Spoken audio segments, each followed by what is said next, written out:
Oi, gente, bom dia. Primeiro, saudade de vocês. Segundo, a gente está dando continuidade ao nosso ensino à distância, né? Uma necessidade, né? De acordo com o que a gente está vivendo, situação do país e do mundo. Enfim, hoje a gente vai dar início à segunda etapa do aprendizado de vocês. E o conteúdo novo, portanto, prestem bastante atenção, é a Revolução Francesa. Eu escolhi para vocês aqui, colocar para a gente conversar aqui o nosso bate-papo, a imagem da tomada da Bastilha.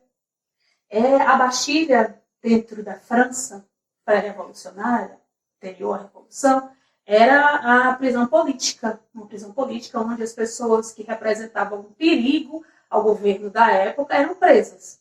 E era um símbolo de poder, né? Um símbolo de poder absolutista.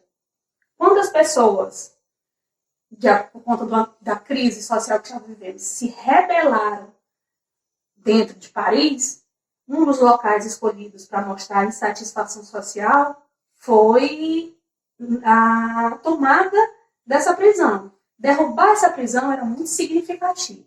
Foi tão importante que, a partir desse momento aqui, que é considerado o início da Revolução, 14 de julho de 1789. Gravem essa data. Eu geralmente peço para vocês não gravarem, mas essa é importante. 14 de julho de 1789. Vamos aqui. Para a gente entender um pouco. Revolução Francesa. Foi um conjunto de eventos que, de 1789 a 1799, alterou o quadro político, econômico e social da França. Quando a gente fala de mudanças e que tem a ver com revolução, são mudanças profundas e que atingiram todos os níveis da sociedade francesa que viveu nesse período, certo? E mudanças que não têm volta. Aconteceram situações que não, por exemplo, permitiram a volta da monarquia. A partir da Revolução Francesa, a história da França só mudou. Vamos entender aqui. Antes da Revolução, a França era caracterizada pelo antigo regime, ou seja, o absolutismo monárquico, o mercantilismo e a sociedade estamental, bem característico da Idade Média. A Revolução rompeu com o antigo regime que dominava a Europa desde o século XV.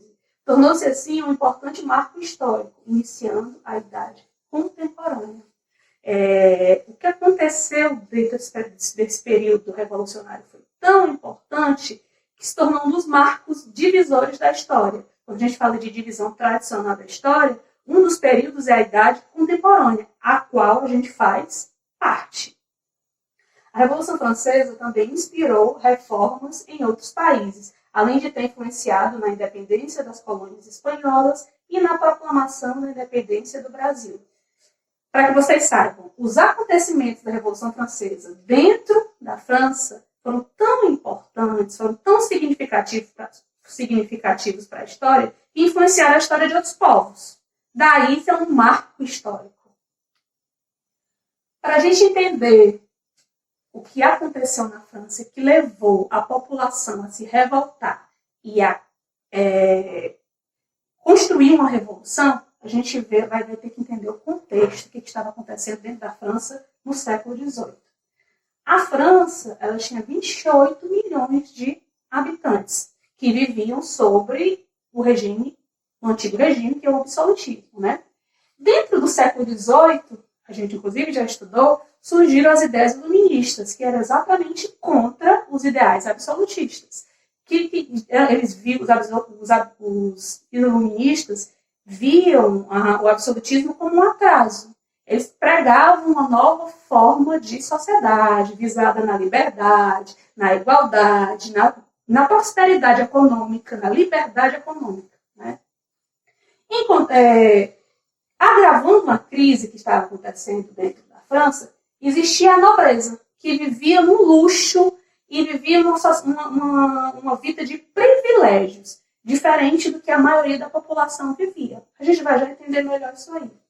Outra questão que influenciou os problemas vigentes na França nesse período foram as campanhas militares que o rei Luís XVI colocou ao país. Foram campanhas a gente pode dizer, desastrosas, perdas e guerras, que mexeu mais ainda na economia daquele país, causando uma crise econômica. Também a gente pode colocar como uma das causas da Revolução os acidentes meteorológicos. Nesse período, como agravante da crise, houve períodos de muita seca, outros períodos de muita enchente. Essas situações, essas características, prejudicaram a economia, porque a economia da França era basicamente agrária. E quando se tem esses problemas climáticos, dificulta ainda mais a situação econômica daquele país.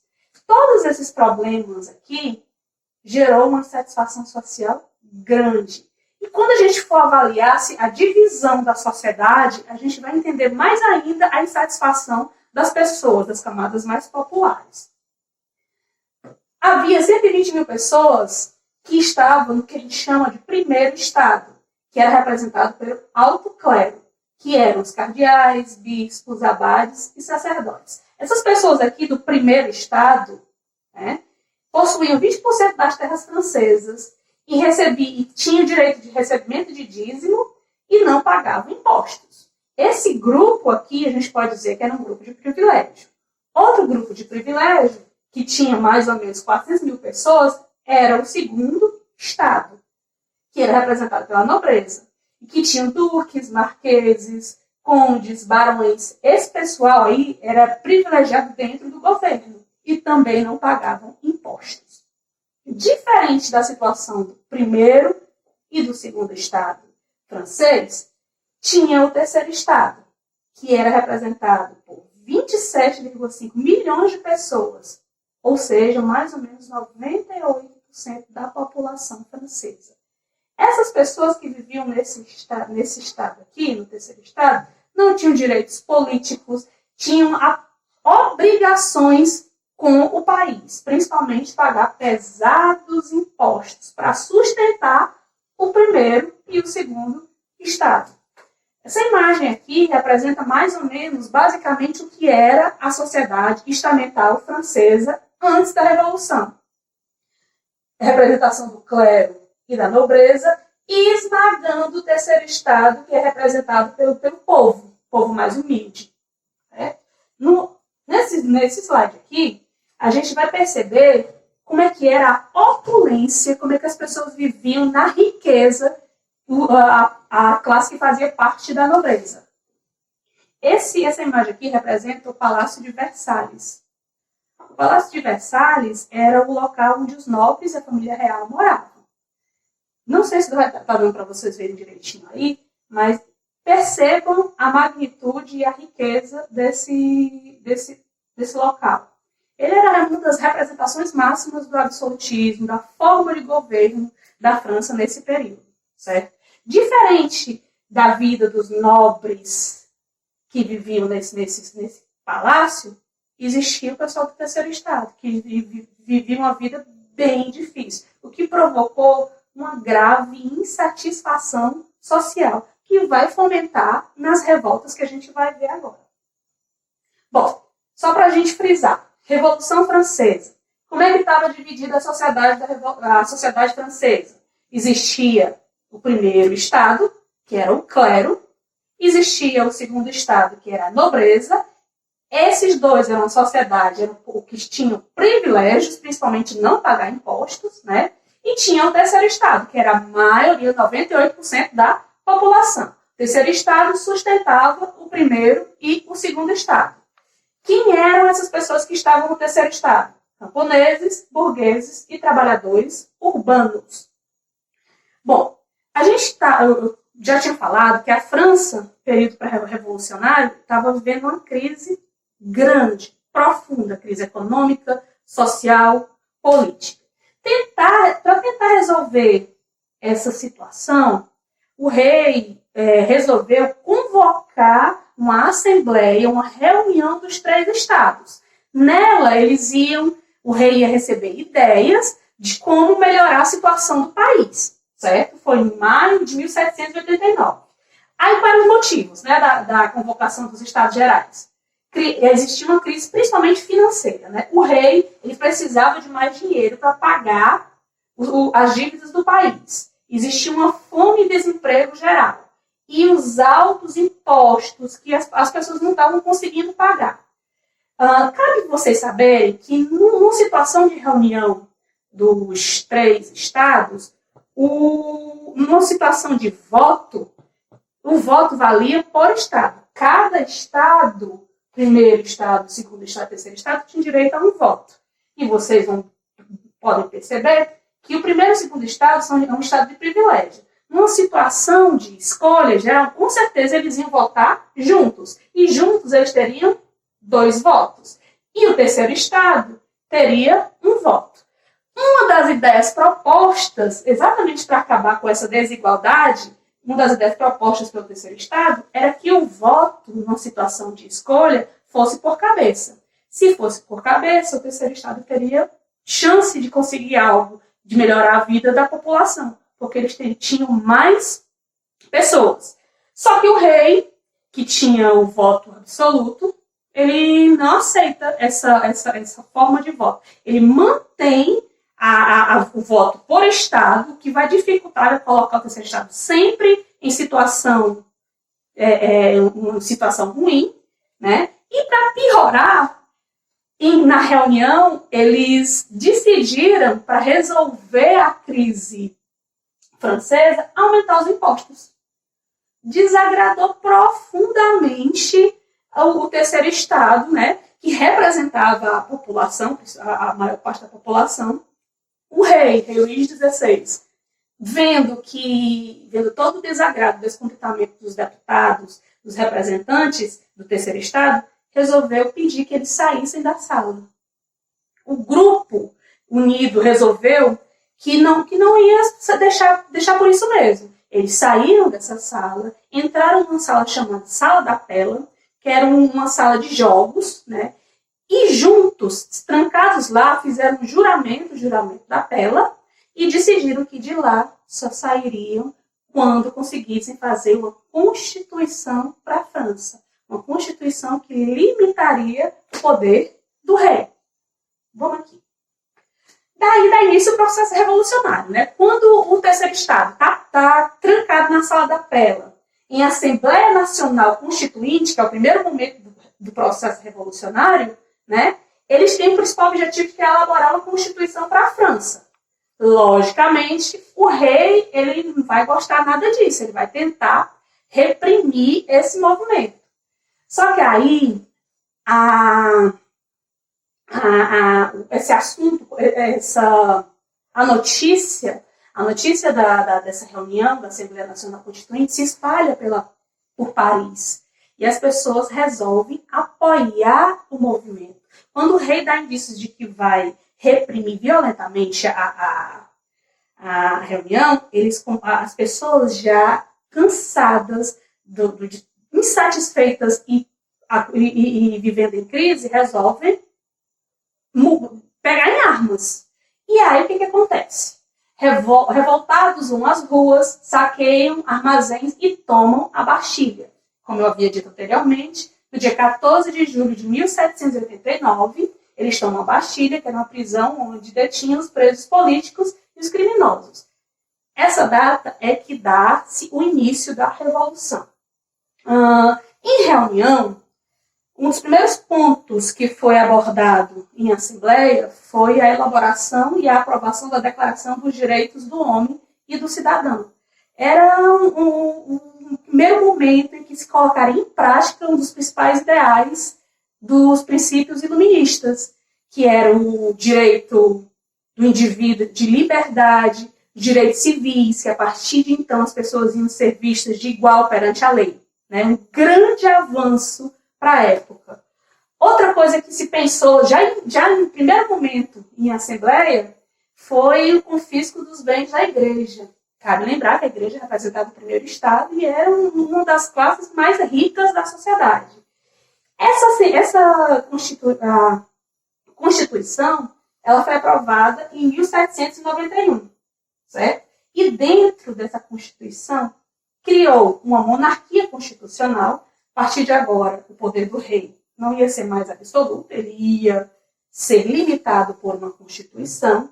Aboliu o privilégio do primeiro e do segundo estado, ou seja, o primeiro e o segundo estado, os nobres e o clero iriam pagar impostos para ajudar o país. Criou o voto censitário, as pessoas poderiam votar, só que não era um voto universal. Só as pessoas que tinham uma certa quantidade de dinheiro, de recursos, poderiam votar e escolher os seus representantes. E limitou, né, como é uma monarquia constitucional, limitou o poder do rei. Bom, eu já falei um bocadinho e a gente vai agora ver se vocês estão prestando atenção. Se não, a hora é agora, certo? A gente vai fazer alguns questionamentos. Pessoal que está no chat, se quiser colocar os itens que julgarem corretos, eu vou dar uma olhadinha depois, certo? Também podem escrever no caderninho e colocar para mim no Classroom. Mas a gente vai lá. Eu vou dar as respostas, mas eu quero que vocês acompanhem. Vou dar um pequeno tempinho para vocês, dando as respostas de vocês. Ok? Primeiro, quem foi o rei da França na época da Revolução? Quem era? Era o rei Luís XVI? A. Item B, Dom Pedro I. Item C, Dom João VI. Ou item D, Luís XIV? Quem era, pessoal?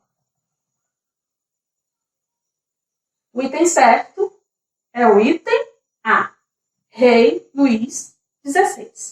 Vamos para a próxima. Grupo social que representava o clero e respondia a 1% da população francesa às vésperas da Revolução. Quem era esse grupo que representava o clero?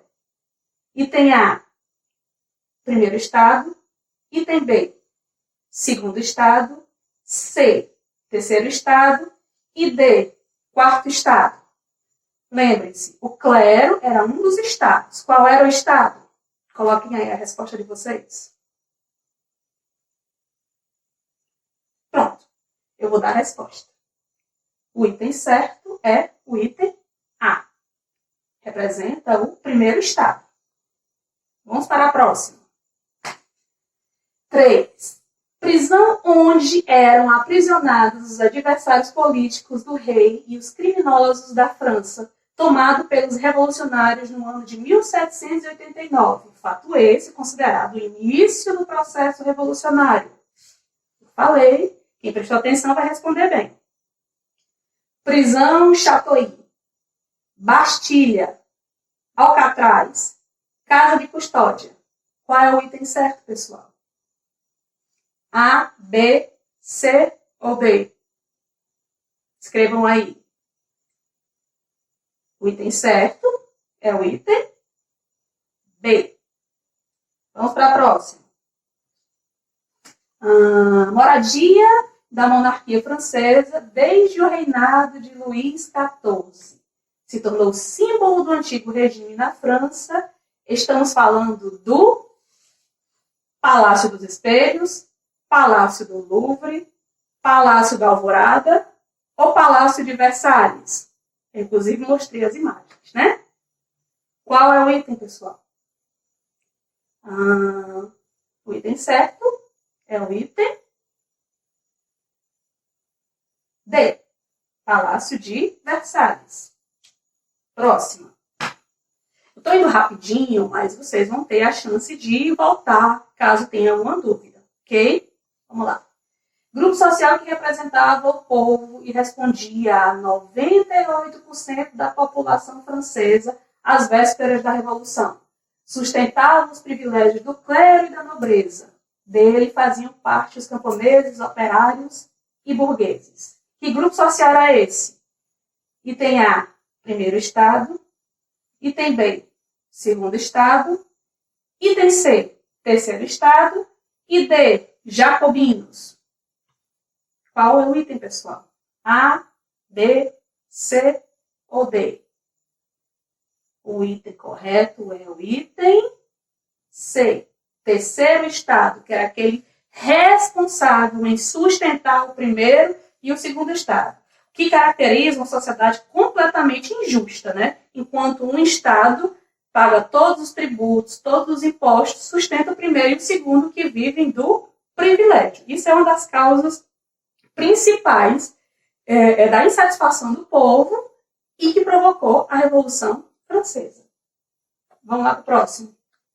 Conjunto de eventos que, em 1789, que de 1789 a 1799 alterou o quadro político e social da França, até então dominada pelo antigo regime. Essa definição se encaixa melhor na... Isso aqui é dado, né? Foi a Revolução Inglesa? Revolução Industrial? Revolução Francesa? Ou Revolução Russa? Qual é o conteúdo que a gente está estudando? Sim. Item C. Revolução Francesa. O que é importante é vocês prestarem atenção no enunciado da questão. Que a gente aqui resolvendo, eu dando as dicas, vocês vão se aprofundando no conteúdo. Vamos aqui. Próximo. A sociedade francesa era estamental, ou seja, dividida em 3 estados. Nesse contexto, quem era o primeiro estado? Vamos lá, item A. Grupo social integrado pela nobreza, correspondia a 1,5% da população. Item B. Grupo social integrado pelo clero, correspondia a 0,5% da população. Item C. Grupo social que representava o povo e correspondia a 98% da população francesa às vésperas da Revolução. Sustentava os privilégios do clero e da nobreza. Deles faziam parte os camponeses, operários e burgueses. E o item D, órgão encarregado da defesa interna e externa da Revolução. Qual é que representava o primeiro estado, pessoal? Item A, B, C ou D? Vamos lá.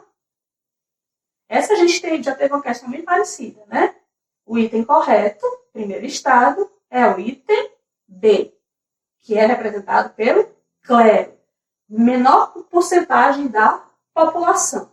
Não pagavam impostos, ainda recebiam dízimo, eram donos de muita terra. Tudo isso beneficiado da questão da fé, da crença das pessoas. Né? Vamos lá para o próximo. Grupo social que representava a nobreza e correspondia a 1,5% da população francesa às vésperas da Revolução. Possuíam boa parte das terras na França. Estamos falando de A, primeiro estado, B, segundo estado, C, terceiro estado, D, girondinos. Qual é o item correto, pessoal? A gente está falando de nobreza. Os nobres representam que estado? Sim, representam o segundo estado. Vamos aqui. Dando continuidade, né, pessoal? Ó, só uma dica. Terminou essa parte aqui de conteúdo, a gente vai fazer novas perguntas. Fiquem atentos, ok? Já quem aqui não conseguiu acompanhar a primeira parte, pega uma canetinha, ou então, se acompanha o chat. Vamos usar o chat de forma correta, sem ser para bate-papo, para aprendizado, certo? Depois que foi aprovado a Constituição, em 1791, a França passou a viver sob a monarquia constitucional. É óbvio que um rei absolutista não vai ficar contente com essa situação. Né? Ele vai ficar muito chateado, ele perdeu o poder. E aí ele vai ter uma reação. E qual foi a reação desse rei? Ele buscou alianças externas com a Áustria e a Prússia, e internas com a nobreza e o clero, pessoas que tinham perdido privilégios com a monarquia constitucional. A Áustria era aliada ao rei Luís XVI, principalmente porque a esposa do rei Luís XVI era austríaca. E a Prússia, com medo de que a Revolução Francesa se espalhasse por toda a Europa, começou a apoiar essa reação do rei, certo? O que foi que essas pessoas, esses grupos fizeram contra esse período? Eles juntos criaram um exército para invadir a França.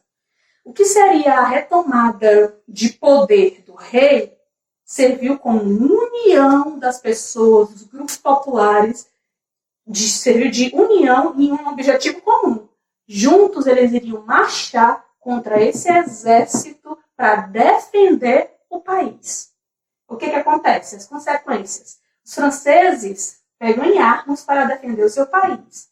O rei, percebendo que não tinha mais chance para ele, faz o quê? Ele foge com seus familiares. Mas próximo das fronteiras, já quase conseguindo fugir do país, ele é reconhecido e é preso. Com o apoio popular, os revolucionários derrotam o exército estrangeiro, certo? Vamos aqui ver a consequência disso.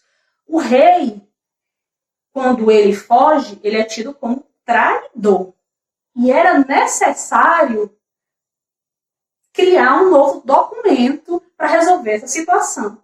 Daí, os políticos, as pessoas responsáveis, os líderes da Revolução, se unem em uma convenção nacional. Qual era o objetivo? Para elaborar uma nova Constituição, para resolver a situação que o rei criou. Eles estavam vivendo a monarquia parlamentar, o rei trai a nação, era necessário mudar. Né? É nesse período aí que começa a pensar-se em derrubar uma monarquia e criar uma república dentro da França. Vamos aqui. Quem é que ia fazer parte dessa convenção nacional? Quem é que ia organizar essa nova Constituição? Seriam os deputados que eram eleitos pelo voto universal e pelo voto censitário. Lembra que eu falei do voto censitário? Aquele voto que censitário era aquele voto que só tinha as pessoas sem ter direito, aqueles que tinham recurso. Vamos ver aqui. Nesse período aqui da Convenção Nacional, foram criados os partidos políticos. Gravem isso aqui, que é uma das partes importantes e características do período revolucionário, certo? Existiam esses partidos girondinos. Quem eram os girondinos?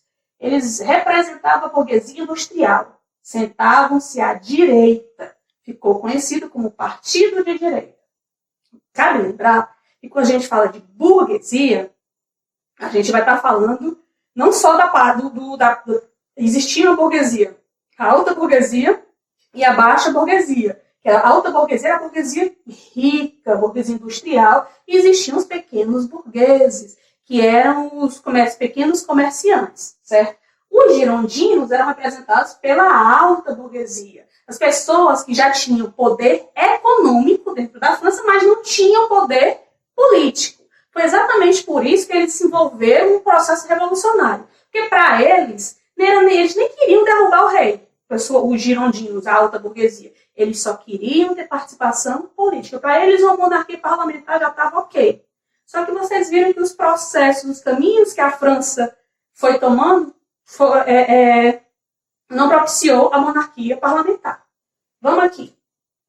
Diferente dos girondinos, a gente tinha os jacobinos. Quem eram os jacobinos? Eles representavam as camadas populares, o povo, a camada mais pobre, mais humilde. Queriam mudanças profundas e sentavam-se à esquerda do presidente. Ficou conhecido como também partido de esquerda, certo? E também tinham a planície. A planície eram, a gente pode dizer, os Marias vai com as outras. Como assim? Eles agiam conforme seus interesses. Sentavam no centro, quando a gente fala da convenção, quando eles se reuniam, certo, pessoal? Os girondinos sentavam à direita, os jacobinos sentavam-se à esquerda e a planície sentava no centro. A planície, o grupo político da planície, eles agiam conforme a sua necessidade. Quando eles viam que a situação estava boa para os jacobinos, eles votavam junto com os jacobinos. Quando eles viam que a situação estava boa para os girondinos, eles votariam juntos com os girondinos. Vamos aqui. O rei, que foi considerado traidor durante o período da Convenção Nacional, ele é condenado à guilhotina. Cabe lembrar aqui para vocês que outro símbolo da Revolução Francesa é a guilhotina. Guilhotina era a forma que eles tinham de punir os contraventores, seja um rei, um líder político, ou seja uma pessoa comum, né? Para quem não sabe, para quem não conhece, guilhotina cortava a cabeça de imediato daquela pessoa que era reconhecidamente fora da lei. Né? Um rei perde a cabeça dentro desse período. Esse período da Convenção Nacional é conhecido como o período do poder dos jacobinos, certo? É bem contraditório esse período, porque os jacobinos, eles liberam, eles conseguem bastantes direitos para o povo, Mas, em contrapartida, eles estabelecem uma fase que é conhecida como fase do terror. Vamos entender aqui. As medidas populares dos jacobinos no poder. Eles criaram um tribunal revolucionário, que seriam responsáveis por julgar aqueles que iriam contra a revolução, certo? Distribuíam terras para os nobres, distribuíam terras dos nobres aos camponeses, fizeram uma distribuição, uma espécie de reforma agrária, certo? Para os camponeses, aboliram a escravidão nas colônias francesas, as terras fora da França que pertenciam à França, onde havia escravidão, passou a não existir escravidão. Tornou o ensino dentro da França primário obrigatório e gratuito e tabelou preços dos gêneros de primeiras necessidades, que era assim uma das grandes necessidades do povo, do povão, dos camponeses, da classe mais humilde urbana. Porque assim, quando há inflação, o preço do trigo, por exemplo, que era aí o artigo principal das pessoas que viviam na França, o preço do trigo, ele oscilava muito, o que dificultava para as pessoas poderem comprar o trigo para fazer o famoso pão, né? Quando o preço é tabelado, existia um valor máximo até onde ele podia ir. Ou seja, beneficiou o povo, as camadas mais pobres. Sobre a fase de terror, o que eu posso dizer para vocês entenderem? A França revolucionária, ela passou por muitos povos, muitos países reagiram contra esse processo de revolução. Principalmente com medo de que esses ideais iluministas, esses ideais de liberdade, chegassem nos outros países que eram absolutistas. Então, para tentar conter esse movimento contra-revolucionário, eles, através do Tribunal Revolucionário, eles começaram a perseguir os jacobinos, começaram a perseguir qualquer pessoa que falasse contra o movimento. Esse período de terror foi tão profundo, foi tão terrível, eu posso dizer assim mesmo, que inclusive os líderes da revolução morreram na guilhotina. Pessoas que, por falar alguma coisa que fosse contra a um dos líderes, inclusive vocês têm que saber esse nome, Maximilien Robespierre, que é o principal líder do período da fase do terror, ele ficou tão perturbado em manter a revolução, em manter o poder na França, em manter e não deixar o retorno da monarquia, que via perseguição até onde não tinha, né? Inclusive, por conta disso, da fase do terror, o que acontece? Há a reação dos outros grupos. Os girondinos e o pessoal da planície, né, os grupos políticos, reagem, prendem Robespierre e o executam. Executam na guilhotina. Para vocês verem que esse período é tão interessante de ser estudado. Aquele que liderava, que indicava execuções, acaba sendo executado pela guilhotina. Vamos aqui. Quando Robespierre é morto na guilhotina, começa um novo período, que é chamado de diretório.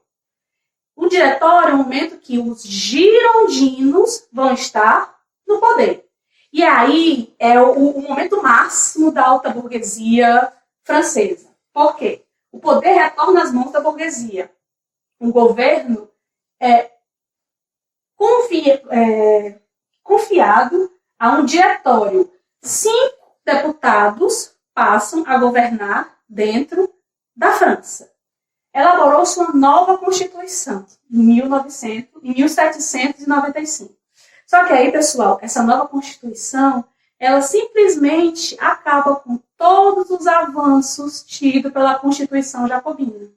E aí todo o movimento revolucionário praticamente volta ao zero, né? O que, com certeza, vai gerar uma grande satisfação dos jacobinos, que lembre-se que eram responsáveis, representantes do povo, das classes mais pobres. E aí, a gente vai aqui, ó, resistências encontradas pelo diretório, por conta da Constituição, que mexeu com todos os poderes, com todos os ganhos sociais que eles tinham conseguido até então, que os jacobinos tinham conseguido até então, o diretório vai sofrer muita resistência de quem?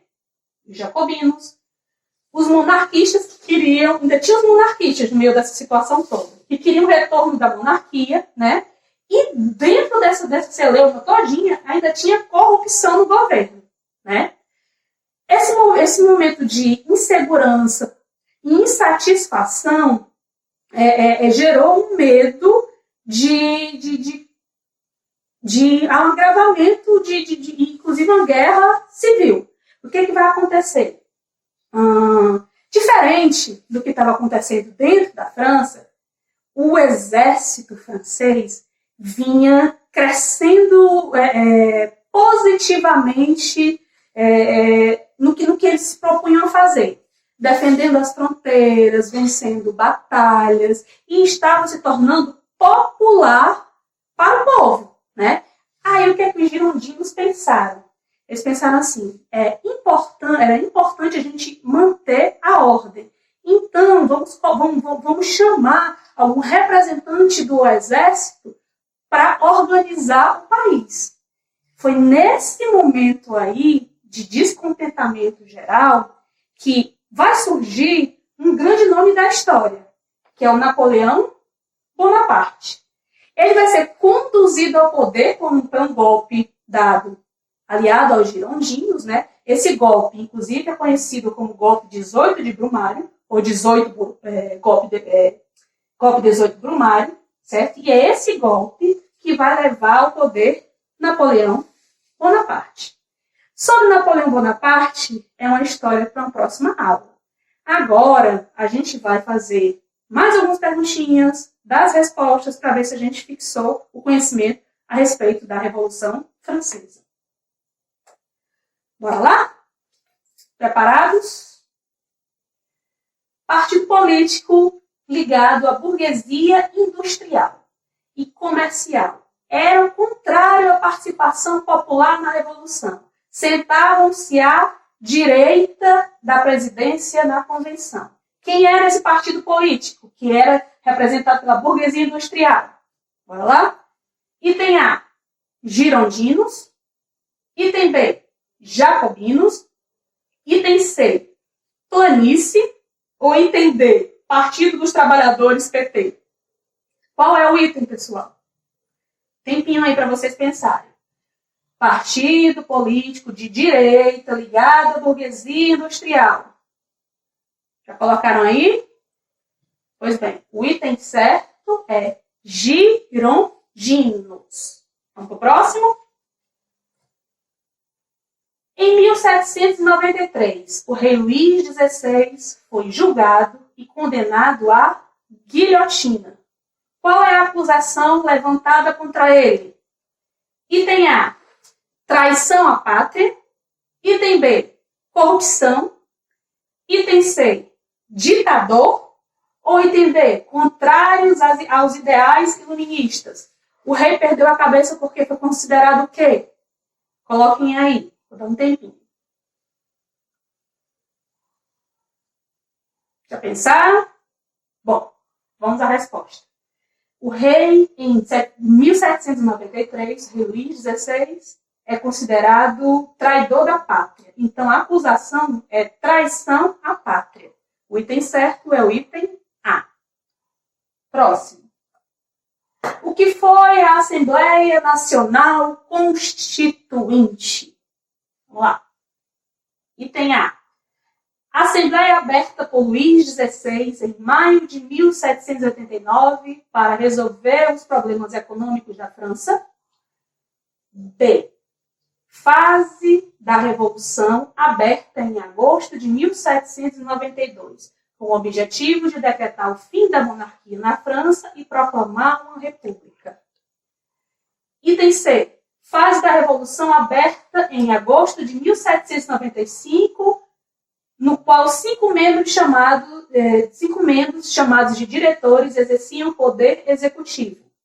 E item D, fase da Revolução aberta em julho de 1789, com o objetivo de criar uma Constituição na França. O que era a Assembleia Nacional Constituinte? Qual é o item correto? eu espero que vocês consigam ler. Certo, pessoal? Vamos lá?